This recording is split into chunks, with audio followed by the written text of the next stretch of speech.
On this episode, we get ready for Christmas again.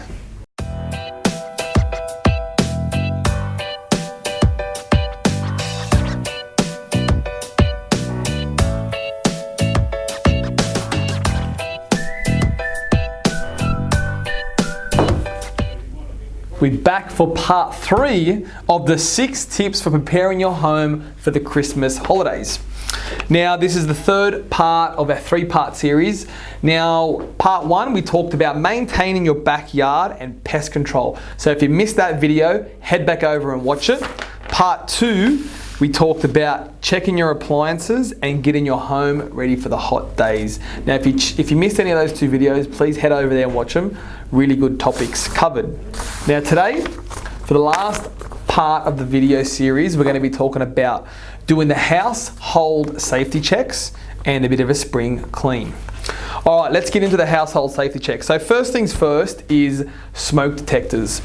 Now, it's a really good idea to head around and check your smoke detectors, make sure the batteries are not expired and to make sure they're all working properly. A lot of them do have little test buttons, so you can test the buttons to make sure the noises are making noise. So head around, check all your smoke detectors. Next thing would be remove leaves, twigs from the gutters. Now, we're getting into the hot season, so it might be a good idea to get up on your roof, or maybe even get someone in to help you out to do this, to clean all the gutters free of leaves and that, because bushfire season is coming up.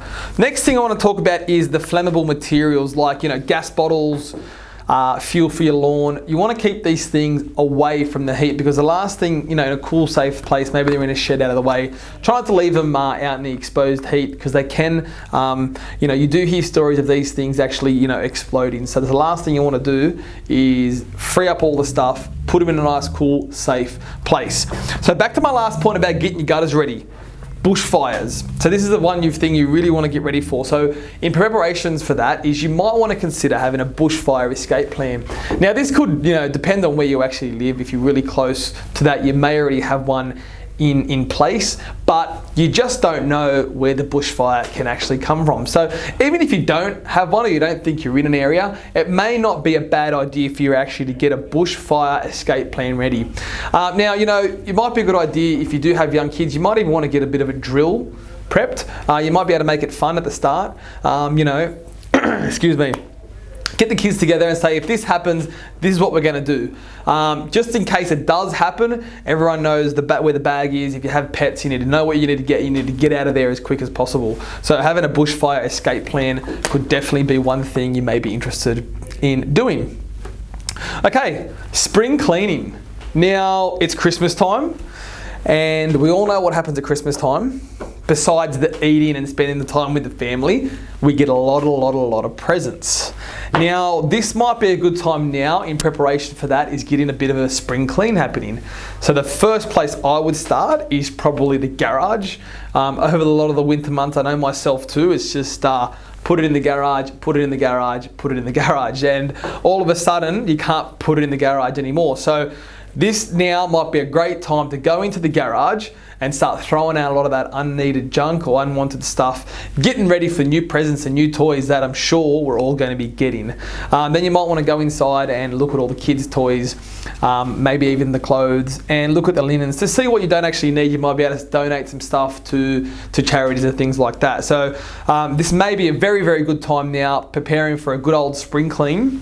And if you don't want to do it yourself, then by all means, there are people that you can actually reach out to help you do this. So if you want help with any of this sort of stuff, the spring cleaning and even getting your house ready, bushfire plans, leave me a comment below, because I'll see if I can put you in touch with the right people who can help you get this stuff sorted. Now, if you know anyone who can benefit from what we covered and talked about today, please tag them in the comments below. And if you have any questions, leave them in the comments below too, and I'll do my best to help you.